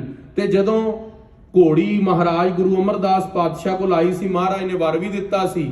ਕਹਿੰਦੇ ਭਾਈ ਪਾਰੋ ਜੁਲਕਾ ਜੀ ਸਾਡੇ ਬਚਨ ਮੰਨ ਕੇ ਜੋਤੀ ਜੋਤ ਸਮਾ ਗਏ ਨੇ। ਗੁਰੂ ਘਰ ਦਾ ਰਿਸ਼ਤਾ ਉਹਨਾਂ ਦੇ ਘਰ ਦੇ ਨਾਲ ਜੁੜੇਗਾ। ਉਹਨਾਂ ਦਾ ਪੋਤਰਾ ਸੀਗਾ ਬਾਬਾ ਨਰੈਣ ਦਾਸ ਜੀ, ਉਹਨਾਂ ਦੀ ਬੀਬੀ ਸੀਗੀ, ਉਹਨਾਂ ਦੀ ਬੇਟੀ ਸੀਗੀ ਬੀਬੀ ਦਮੋਦਰੀ। ਉਹਨਾਂ ਦਾ ਰਿਸ਼ਤਾ ਗੁਰੂ ਹਰਗੋਬਿੰਦ ਸਾਹਿਬ ਮਹਾਰਾਜ ਸੱਚੇ ਪਾਤਸ਼ਾਹ ਨਾਲ ਹੋਇਆ ਸੀ। ਉਹ ਡੱਲੇ ਨਗਰ ਦੇ ਸੀਗੇ। ਗੁਰੂ ਅਰਜਨ ਦੇਵ ਮਹਾਰਾਜ ਬਰਾਤ ਲੈ ਕੇ ਗਏ ਤੇ ਉੱਥੇ ਸਾਰੀ ਸੰਗਤ ਨੇ ਕਿਹਾ ਮਹਾਰਾਜ ਤੁਸੀਂ ਜਿਹੜੀ ਬਰਾਤ ਲੈ ਕੇ ਆਏ ਹੋ, ਇਹ ਸਾਡੇ ਵੱਡੇ ਬਜ਼ੁਰਗਾਂ ਨੂੰ ਵਰ ਹੋਇਆ ਸੀ, ਕਿਉਂਕਿ ਜਦੋਂ ਪੰਜਵੇਂ ਪਾਤਸ਼ਾਹ ਨੇ ਚੰਦੂ ਦੀ ਬੇਟੀ ਦਾ ਰਿਸ਼ਤਾ ਠੁਕਰਾ ਦਿੱਤਾ ਸੀ ਕਿਉਂਕਿ ਚੰਦੂ ਨੇ ਕਿਹਾ ਸੀਗਾ, ਉਹਦੇ ਨਾਈਆਂ ਨੇ ਕਿਹਾ ਸੀਗਾ ਕਿ ਤੁਸੀਂ ਚੁਬਾਰੇ ਦੀ ਇੱਟ ਮੋਰੀ ਨੂੰ ਲਾ ਆਏ ਹੋ। ਮਹਾਰਾਜ ਨੂੰ ਦਿੱਲੀ ਦੀ ਸੰਗਤ ਦਾ ਸੁਨੇਹਾ ਆਇਆ, ਮਹਾਰਾਜ ਚੰਦੂ ਦੀ ਬੇਟੀ ਦਾ ਰਿਸ਼ਤਾ ਨਹੀਂ ਲੈਣਾ। ਸੱਚੇ ਪਾਤਸ਼ਾਹ ਮਹਾਰਾਜ ਨੇ ਦਿੱਲੀ ਦੀ ਸੰਗਤ ਦੀ ਗੱਲ ਮੰਨੀ ਸੀ ਤੇ ਮਹਾਰਾਜ ਨੇ ਚੰਦੂ ਦੀ ਬੇਟੀ ਦਾ ਰਿਸ਼ਤਾ ਠੁਕਰਾ ਦਿੱਤਾ ਸੀਗਾ। ਉਸ ਦੀ ਖਿੱਚ ਕਰਕੇ ਚੰਦੂ ਨੇ ਮਹਾਰਾਜ ਨੂੰ ਗ੍ਰਿਫਤਾਰ ਕਰਾ ਕੇ ਲਾਹੌਰ ਦੇ ਅੰਦਰ ਤੱਤੀ ਤਵੀਆਂ ਤੇ ਬਹਾ ਕੇ ਤੱਤਾ ਰੇਤਾ ਪਵਾਇਆ ਸੀ। ਪਰ ਉਸੇ ਵੇਲੇ ਉਸ ਸੰਗਤ ਦੇ ਅੰਦਰ ਭਾਈ ਨਰੈਣ ਦਾਸ ਜੀ, ਜੋ ਕਿ ਭਾਈ ਪਾਰੋ ਜੁਲਕਾ ਜੀ ਦੇ ਪੋਤਰੇ ਸਨ, ਉਹਨਾਂ ਨੇ ਗਲ 'ਚ ਪੱਲਾ ਪਾਇਆ ਕਿ ਆ ਮਹਾਰਾਜ, ਤੁਹਾਡੇ ਸਤਿਗੁਰੂ ਸੱਚੇ ਪਾਤਸ਼ਾਹ ਗੁਰੂ ਅਮਰਦਾਸ ਮਹਾਰਾਜ ਜੀ ਨੂੰ, ਸਾਡੇ ਬਜ਼ੁਰਗਾਂ ਨੂੰ ਵਰ ਮਿਲਿਆ ਸੀ, ਗੁਰੂ ਘਰ ਦੇ ਨਾਲ ਨਾਤਾ ਮਿਲੇਗਾ। ਚੰਦੂ ਦਾ ਰਿਸ਼ਤਾ ਤਾਂ ਠੁਕਰਾ ਦਿੱਤਾ, ਪਰ ਬੇਨਤੀ ਹੈ ਤੁਸੀਂ ਮੇਰੀ ਬੇਟੀ ਦਾ ਰਿਸ਼ਤਾ ਪ੍ਰਵਾਨ ਕਰੋ। ਮਹਾਰਾਜ ਕਹਿੰਦੇ ਗਰੀਬ ਸਿੱਖ ਦੀ ਬੇਟੀ ਦਾ ਰਿਸ਼ਤਾ ਗੁਰੂ ਘਰ ਦੇ ਅੰਦਰ ਸਿਰ ਮੱਥੇ ਤੇ ਨਾਲ ਲਿਆਇਆ ਜਾਵੇਗਾ। ਤੇ ਪੰਜਵੇਂ ਪਾਤਸ਼ਾਹ ਬਰਾਤ ਲੈ ਕੇ ਗਏ ਸੀ ਡੱਲੇ ਨਗਰ ਦੇ ਅੰਦਰ। ਜਦੋਂ ਡੱਲੇ ਨਗਰ ਹੀ ਬਰਾਤ ਲੈ ਕੇ ਪਹੁੰਚੇ, ਸੰਗਤ ਨੇ ਕਿਹਾ ਮਹਾਰਾਜ ਆਪਣੀ ਕੋਈ ਨਿਸ਼ਾਨੀ ਦਿਓ। ਤੇ ਗੁਰੂ ਅਰਜਨ ਦੇਵ ਪਾਤਸ਼ਾਹ ਮਹਾਰਾਜ ਨੇ ਕਿਹਾ ਵੀ ਇੱਥੇ ਬੌਲੀ ਸਾਹਿਬ ਬਣੇਗੀ। ਤੇ ਉਹ ਅੱਜ ਵੀ ਡੱਲੇ ਨਗਰ ਦੇ ਅੰਦਰ, ਜਿੱਥੇ ਗੁਰੂ ਹਰਗੋਬਿੰਦ ਸਾਹਿਬ ਦਾ ਆਨੰਦ ਕਾਰਜ ਹੋਇਆ ਸੀ, ਉੱਥੇ ਪੰਜਵੇਂ ਪਾਤਸ਼ਾਹ ਦੀ ਬੌਲੀ ਸਾਹਿਬ ਮੌਜੂਦ ਹੈ। ਛੇਵੇਂ ਪਾਤਸ਼ਾਹ ਦੀ ਵਿਆਹ ਦੀ ਯਾਦਗਾਰੀ ਦੇ ਅੰਦਰ ਛੇਵੇਂ ਪਾਤਸ਼ਾਹ ਦੇ 3 ਆਨੰਦ ਕਾਰਜ ਹੋਏ। ਵੱਡੇ ਮਾਤਾ ਦਮੋਦਰੀ ਜੀ, ਵਿਚਕਾਰਲੇ ਮਾਤਾ ਮਰਵਾਈ ਜੀ ਤੇ ਤੀਸਰੇ ਮਾਤਾ ਨਾਨਕੀ ਜੀ, ਜਿਨ੍ਹਾਂ ਤੋਂ ਗੁਰੂ ਤੇਗ ਬਹਾਦਰ ਸਾਹਿਬ ਦਾ ਅਵਤਾਰ ਹੋਇਆ। ਸੋ ਖਾਲਸਾ ਜੀ ਸ਼੍ਰੀ ਗੁਰੂ ਅਮਰਦਾਸ ਮਹਾਰਾਜ ਜੀ ਤੋਂ ਵਰਸਾਏ, ਧੰਨ ਧੰਨ ਗੁਰੂ ਰਾਮਦਾਸ ਮਹਾਰਾਜ ਜੀ ਤੋਂ ਵਰਸਾਏ, ਉਹ ਧੰਨ ਧੰਨ ਭਾਈ ਪਾਰੋ ਜੁਲਕਾ ਜੀ ਦਾ ਇਤਿਹਾਸ ਅੱਗੇ ਫੇਰ ਆਣਾ ਤੇ ਉਹ ਆਜ ਸੰਗਤ ਦਾ ਇਹ ਪ੍ਰਸੰਗ ਇੱਥੇ ਪੂਰਾ ਹੋਇਆ ਹੈ। ਉਹਨਾਂ ਦੀ ਮਹਾਨ ਕਮਾਈ ਸੀ। ਉਹਨਾਂ ਦੇ ਪਿੰਡ ਚੋਂ 72 ਬ੍ਰਹਮ ਗਿਆਨੀ ਹੋਏ ਨੇ। ਖਾਲਸਾ ਜੀ, ਜੇ ਇੱਕ ਨਗਰ ਦੇ ਅੰਦਰ ਇੱਕ ਸੰਤ ਹੋ ਜਾਵੇ ਨਾ, ਉਹ ਸਾਰਾ ਨਗਰ ਧਰ ਜਾਂਦਾ। ਸਗਲੀ ਧਰਤੀ ਸਾਧ ਕੀ, ਉਹ ਸਾਰੀ ਧਰਤੀ ਸਾਧੂ ਦੀ ਹੋ ਜਾਂਦੀ ਹੈ। ਤੇ ਜਿੱਥੇ 72 ਬ੍ਰਹਮ ਗਿਆਨੀ ਹੋਏ, ਉਹ ਧਰਤੀ ਕਿੰਨੀ ਪਵਿੱਤਰ ਸੀ। ਤੇ ਅੱਜ ਵਾਲਾ ਦਿਨ ਖਾਲਸਾ ਜੀ, ਮੈਨੂੰ ਹੁਕਮ ਹੋਇਆ ਸੀਗਾ ਰਾਗੀ ਸਿੰਘਾਂ 'ਚ 2 ਮਿੰਟ ਭਾਈ ਬੇਅੰਤ ਸਿੰਘ ਜੀ ਜਿਹੜੇ ਸ਼ਹੀਦ ਹੋਏ ਨੇ, ਉਹਨਾਂ ਦਾ ਇਤਿਹਾਸ ਵੀ ਦੱਸ ਦਿੱਤਾ ਜਾਵੇ। 2 ਮਿੰਟ ਦੇ ਅੰਦਰ ਉਹ ਵੀ ਇਤਿਹਾਸ ਸਰਵਣ ਕਰੋ। ਅੱਜ ਦੇ ਦਿਨ ਖਾਲਸਾ ਜੀ 2 ਯੋਧੇ, ਭਾਈ ਸਤਵੰਤ ਸਿੰਘ ਜੀ ਤੇ ਭਾਈ ਬੇਅੰਤ ਸਿੰਘ ਜੀ, 31 ਅਕਤੂਬਰ ਨੂੰ ਸਵੇਰੇ 9:10 ਦੇ ਉੱਤੇ ਇੰਦਰਾ ਗਾਂਧੀ ਨੇ ਸਵੇਰੇ 7:30 ਉੱਠੀ ਨਾਸ਼ਤਾ ਕੀਤਾ ਤੇ 2 ਗੁਰੂ ਕੇ ਯੋਧੇ ਸਿੰਘਾਂ ਨੇ ਕਿਹਾ ਬਈ ਸਾਡੇ ਜੂਨ ਦੇ ਅੰਦਰ ਜੋ ਦਰਬਾਰ ਸਾਹਿਬ ਅਕਾਲ ਤਖਤ ਸਾਹਿਬ ਦੇ ਉੱਤੇ ਬੇਦਬੀ ਹੋਈ ਹੈ, ਅੱਜ ਉਸ ਦਾ ਬਦਲਾ ਲੈਣ ਦਾ ਸਮਾਂ ਆ ਗਿਆ। ਭਾਈ ਸਤਵੰਤ ਸਿੰਘ ਜੀ ਕੋਲ ਸਟੇਨ ਗਨ ਸੀ, ਜਿਸ ਦੀ ਮੈਗਜ਼ੀਨ ਦੇ ਅੰਦਰ 25 ਗੋਲੀਆਂ ਪੈ ਜਾਂਦੀਆਂ ਨੇ, ਤੇ ਭਾਈ ਬੇਅੰਤ ਸਿੰਘ ਕੋਲ ਰਿਵਾਲਵਰ ਸੀ, ਜਿਹਦੇ ਅੰਦਰ 6 ਗੋਲੀਆਂ ਪੈ ਜਾਂਦੀਆਂ। ਉਹ ਦੋਨਾਂ ਦੀ ਡਿਊਟੀ ਬਿਲਕੁਲ ਗੇਟ ਦੇ ਕੋਲ ਸੀਗੀ, ਸਿਫਦਾਰਗੰਜ ਤੇ ਅਕਬਰ ਰੋਡ ਦੇ ਉੱਤੇ, ਬਿਲਕੁਲ ਜਿਹੜਾ ਪੀਐਮ ਹਾਊਸ ਹੈ ਉੱਥੇ ਡਿਊਟੀ ਸੀਗੀ, ਅੰਦਰ ਗੇਟ ਦੇ। ਤੇ ਉਨ ਦੋਨਾਂ ਯੋਧਿਆਂ ਨੇ ਕਿਹਾ, ਆਪਸ ਦੇ ਅੰਦਰ ਮਤਾ ਬਣਾ ਲਿਆ ਵੀ ਅੱਜ ਦਿੱਲੀ ਦੀ ਰਾਣੀ ਨੂੰ ਗੱਡੀ ਚਾੜ ਕੇ ਹੀ ਸਿੰਘ ਗੁਰੂ ਸਾਹਿਬ ਮਹਾਰਾਜ ਦੀ ਬੇਦਬੀ ਦਾ ਬਦਲਾ ਲੈਣਗੇ।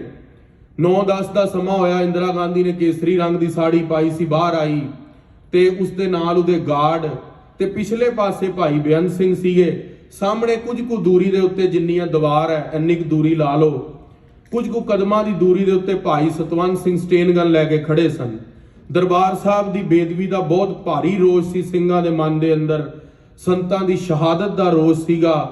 ਗੁਰੂ ਖਾਲਸੇ ਪੰਥ ਦੇ ਜਿਹੜੇ ਅਸਥਾਨਾਂ ਦੀ ਬੇਦਬੀ ਦਾ ਰੋਸ ਸੀ, ਕਿਉਂਕਿ ਖਾਲਸਾ ਜੀ ਤਕਰੀਬਨ ਜਿੰਨੀ ਗਿਣਤੀ ਭਾਈ ਜਸਵੰਤ ਸਿੰਘ ਖਾਲੜਾ ਜੀ ਨੇ ਦੱਸੀ ਹੈ, ਉਸ ਦੇ ਹਿਸਾਬ ਨਾਲ 18,000 ਬੇਦੋਸ਼ ਬੰਦਿਆਂ ਨੂੰ ਗੁਰੂ ਰਾਮਦਾਸ ਮਹਾਰਾਜ ਜੀ ਦੇ ਦਰ ਦੇ ਉੱਤੇ ਮਾਰ ਦਿੱਤਾ ਗਿਆ। ਮੈਂ ਉਸ ਕਥਾ ਵੱਲ ਅੱਜ ਨਾ ਜਾਵਾਂ, ਕਿਉਂਕਿ ਉਹ ਵੀ ਬੜਾ ਲੰਬਾ ਪ੍ਰਸੰਗ ਹੈ ਸੁਣਾਉਣ ਵਾਲਾ। ਸਿੰਘਾਂ ਦੇ ਅੰਦਰ ਰੋਸ ਸੀਗਾ। ਜਦੋਂ ਰਾਣੀ ਬਾਹਰ ਆਈ ਤੇ ਸਿੰਘਾਂ ਨੇ, ਭਾਈ ਬੇਅੰਤ ਸਿੰਘ ਨੇ ਸਭ ਤੋਂ ਪਹਿਲੇ ਆਪਣੀ ਪਿਸਤੌਲ ਕੱਢੀ। ਉਹਨਾਂ ਨੇ 3 ਗੋਲੀਆਂ ਪਿਛਲੀ ਰੀੜ ਦੀ ਹੱਡੀ ਦੇ ਅੰਦਰ ਤੇ ਛਾਤੀ ਦੇ ਅੰਦਰ ਉਹ ਗੋਲੀ ਮਾਰ ਕੇ ਭਾਈ ਸਤਵੰਤ ਸਿੰਘ ਨੂੰ ਜ਼ੋਰ ਦੇ ਹਾਕ ਲਾਈ, ਸਤਵੰਤ ਸਿਆ ਸਟੇਨ ਗਨ ਸੰਭਾਲ। ਸਤਵੰਤ ਸਿੰਘ ਦੇ ਅੰਦਰ ਜੋ BBC ਨਿਊਜ਼ ਨੇ ਰਿਪੋਰਟ ਕੀਤਾ ਹੈ, ਉਹਦੇ ਅੰਦਰ ਲਿਖਿਆ ਤਕਰੀਬਨ 25 ਸੈਕਿੰਡ ਬਾਅਦ ਬੇਅੰਤ ਸਿੰਘ ਦੇ ਗੋਲੀ ਚਲਾਉਣ ਤੋਂ ਬਾਅਦ ਭਾਈ ਸਤਵੰਤ ਸਿੰਘ ਜੀ ਆਪਣੇ ਪੂਰੀ ਰਿਵਾਲਵਰ, ਪੂਰੀ ਸਟੇਨ ਗਨ ਇੰਦਰਾ ਦੀ ਛਾਤੀ ਦੇ ਅੰਦਰ ਪੈਰਾਂ ਤੱਕ, ਗੋਡੇ ਤੱਕ ਪਰੋ ਦਿੱਤੀ। ਜਕਾਰਾ ਬੁਲਾਵੇ ਨਿਹਾਲ ਹੋ ਜਾਵੇ, ਫਤਿਹ ਪਾਵੇ। ਸਤਿ ਸ਼੍ਰੀ ਅਕਾਲ। ਜਦੋਂ ਸਿੰਘਾਂ ਨੇ ਇਹ ਮੋਰਚਾ ਫਤਿਹ ਕੀਤਾ। ਉਸੇ ਵੇਲੇ ਰਾਣੀ ਨੂੰ ਲੈ ਕੇ ਉਹਨਾਂ ਨੇ ਕਿਹਾ ਅੰਬੈਸਡਰ ਗੱਡੀ ਦੇ ਅੰਦਰ ਸੋਨੀਆ ਗਾਂਧੀ ਨੇ ਏਮਸ ਹਸਪੀਟਲ ਦੇ ਅੰਦਰ ਲੈ ਕੇ ਗਏ। 7 ਡਾਕਟਰਾਂ ਦੀ ਟੀਮ ਲੱਗੀ। 18ਵੀਂ ਮੰਜ਼ਲ ਦੇ ਉੱਤੇ ਬਹੁਤ ਹਿੰਮਤ ਦੇ ਨਾਲ ਇਲਾਜ ਕਰਨ ਦੀ ਕੋਸ਼ਿਸ਼ ਚੱਲ ਰਹੀ ਸੀ। 5 ਗੁਣਾ ਖੂਨ ਚੜਾ ਚੁੱਕੇ ਸੀਗੇ। 80 ਬੋਤਲਾਂ ਖੂਨ ਦੀਆਂ ਚੜਾ ਲਿੱਤੀਆਂ, ਪਰ ਜਿਹੜਾ ਬਲੱਡ ਦਾ ਬਾਡੀ ਦਾ ਟੈਂਪਰੇਚਰ ਹੈ ਉਹ 37 ਡਿਗਰੀ ਹੁੰਦਾ ਹੈ, ਪਰ ਉਹ 31 ਡਿਗਰੀ ਤੋਂ ਵੱਧ ਨਹੀਂ ਰਿਹਾ ਸੀਗਾ। ਤੇ ਉਹਨਾਂ ਨੂੰ ਪਤਾ ਤਾਂ ਉਸੇ ਵੇਲੇ ਲੱਗ ਗਿਆ ਸੀ, ਪਰ ਉਹਦੀ ਮੌਤ ਦੀ ਘੋਸ਼ਣਾ ਸ਼ਾਮੀ 6 ਵਜੇ ਕੀਤੀ। ਤੇ ਉਸ ਤੋਂ ਬਾਅਦ ਸਿੰਘਾਂ ਨੇ ਪੂਰੇ ਦਿੱਲੀ ਦੇ ਅੰਦਰ ਇਹ ਗੱਲ ਪੁਰਾਤਨ ਮਰਿਆਦਾ ਜੋ ਭਾਈ ਸੁੱਖੇ ਜਿੰਦੇ ਨੇ, ਭਾਈ ਮਹਿਤਾਬ ਸਿੰਘ ਹੋਰਾਂ ਨੇ ਜੋ ਮਰਿਆਦਾ ਚਲਾਈ ਸੀਗੀ, ਉਹ ਸਿੰਘਾਂ ਨੇ ਫੇਰ ਬਰਕਰਾਰ ਰੱਖੀ। ਕਿਉਂਕਿ ਗੁਰੂ ਖਾਲਸਾ ਜੀ ਦੀ ਕਿਸੇ ਵੀ ਵਿਅਕਤੀ ਦੇ ਨਾਲ ਕਦੇ ਵੀ ਨਿੱਜੀ ਗੁਰੂ ਘਰ ਦੇ ਅੰਦਰ ਦੁਸ਼ਮਣੀ ਨਹੀਂ ਰਹੀ ਹੈ, ਪਰ ਜਿਹੜਾ ਗੁਰੂ ਸਾਹਿਬ ਮਹਾਰਾਜ ਦੀ ਬੇਦਬੀ ਕਰ ਦਵੇ ਉੱਥੇ ਫਿਰ ਸਿੰਘ ਨੂੰ ਕਿਰਪਾਨ ਦੇ ਉੱਤੇ ਹੱਥ ਪਾਉਣ ਦਾ ਧਰਮ ਕਿਹਾ ਗਿਆ ਗੁਰੂ ਪਾਤਸ਼ਾਹ ਵੱਲੋਂ। ਸੋ ਖਾਲਸਾ ਜੀ ਸਿੰਘਾਂ ਨੇ ਮੋਰਚਾ ਫਤਿਹ ਕੀਤਾ। ਭਾਈ ਬੇਅੰਤ ਸਿੰਘ ਨੂੰ ਉਸੇ ਵੇਲੇ ਉਹਨਾਂ ਨੇ ਸ਼ਹੀਦ ਕਰ ਦਿੱਤਾ, ਗੋਲੀ ਮਾਰ ਦਿੱਤੀ, ਤੇ ਭਾਈ ਸਤਵੰਤ ਸਿੰਘ ਨੂੰ ਗ੍ਰਿਫਤਾਰ ਕਰ ਲਿਆ ਸੀਗਾ।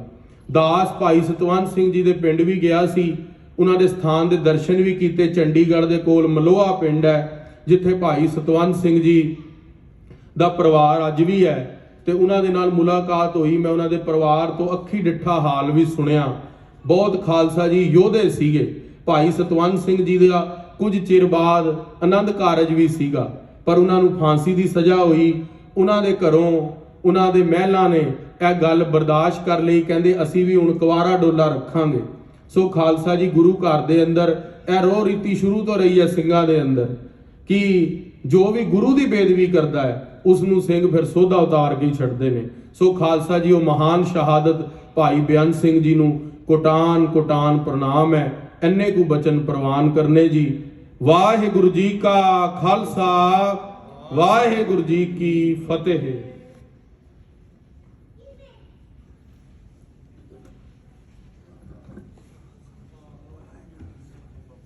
ਸਤਿਕਾਰਯੋਗ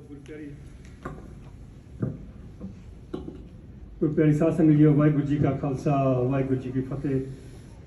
ਬੰਦੀ ਛੋੜ ਦਿਵਸ 4 ਨਵੰਬਰ ਨੂੰ ਆ ਰਿਹਾ ਹੈ ਤੇ ਇਸੇ ਸੰਬੰਧ ਵਿੱਚ 2 ਨਵੰਬਰ ਨੂੰ 9:30 ਵਜੇ ਅਖੰਡ ਪਾਠ ਆਰੰਭ ਹੋਣੇ ਨੇ ਤੇ 4 ਨਵੰਬਰ ਨੂੰ ਸਵੇਰੇ 10 ਵਜੇ ਭੋਗ ਪੈਣ ਤੋਂ ਉਪਰੰਤ ਜੋ ਸ਼ਾਮ ਦਾ ਦੀਵਾਨ 8:30 ਵਜੇ ਸਜਣਾ ਹੈ।